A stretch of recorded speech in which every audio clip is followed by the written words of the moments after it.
बतावा तोरे संग भरम थी बोला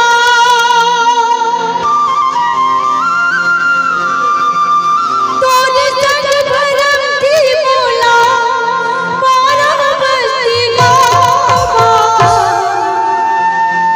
होगी बदनाम कहूँगी मेरा तोरे नाम होगी बदनाम कहूँगी मेरा तोरे नाम होगी बदनाम कहूँगी मेरा तोरे नाम होगी बदनाम कहूँगी मेरा तोरे नाम मैया भरबंदे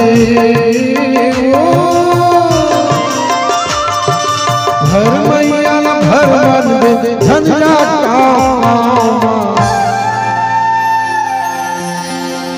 जिंदगी बिता सुघर माट छावा जिंदगी बिता सुघर माट छावा होगी बदनाम कहूँगी मेरा तोरे नाम होगी बदनाम कहूँगी मेरा तोरे नाम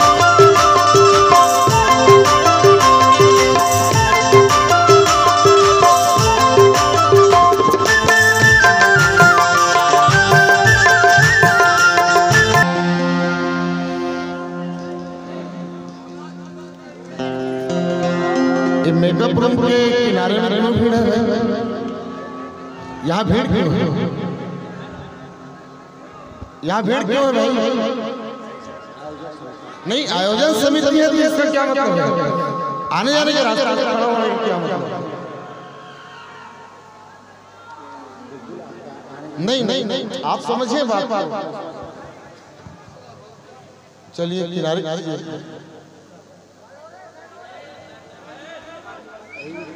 नहीं आता कोई